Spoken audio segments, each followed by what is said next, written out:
Now, drivers are being hit by unfairly high margins on fuel sales, according to the RAC, who's told the government the competition watchdog should be given more power to take action. It comes as we could soon see petrol station bosses fined if they continue to charge rip-off pump prices. It's going northwards at the moment, isn't it? We'll talk to our friend Steve Berry in just a moment. First, Gordon Balmer, Executive Director at the PRA, Petrol Retailers Association. Afternoon to you, Gordon. Good afternoon, Ian. Nice to be back on your show. Yeah, good to have you back with us as well. So, firstly, I'm seeing it going upwards. I was looking at 142. I'm now looking at 152 for my litre. What's going on? It has been quite volatile, as you know, over the last 6 months, with obviously the events in the Middle East. Yep.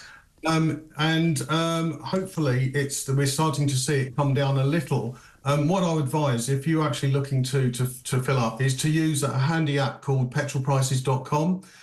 You plug in your location and it will give you in real time the latest pump prices at various different forecourts. So, you know, if you want to go and get some cheap fuel, I would advise you to look into that. Give us that name of that app again, Gordon. Petrolprices.com. Can't forget that, petrolprices.com. It's worth checking out. What is going on the forecourt, though, and petrol station bosses hiking up prices beyond what they ordinarily would do? How bad is the situation out there? Is this a real issue that we've got to get to grips with? Well, one of the things you have to actually look into is margin doesn't equate to profit.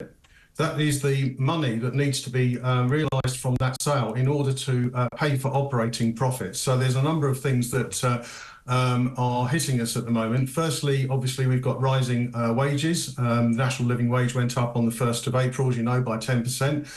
We've got business rates going up. The energy costs still haven't returned to what they were before the Ukraine war. And the other aspect of it is rocketing rates of crime. The British Retail Consortium is saying that crime on shop crime is up about 41% versus 2022 from the last report they published. And we also have rocketing rates of fuel theft in the form of driving off without payment, or a civil crime of no means to pay. And that, we reckon, costs the industry about £100 million. So to answer your question, costs have gone up dramatically, unfortunately, and they have to be reflected.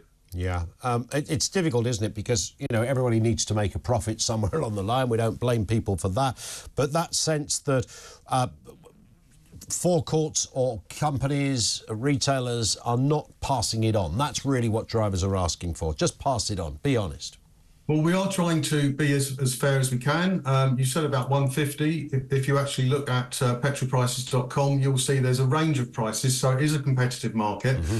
As I say, if your mission is to get the cheapest fuel in your area, look into that, and it will give you a good spread of where the cheap prices are. There it is, Gordon. Thank you for your time as ever, Gordon Balmer from the Petrol Retailers Association.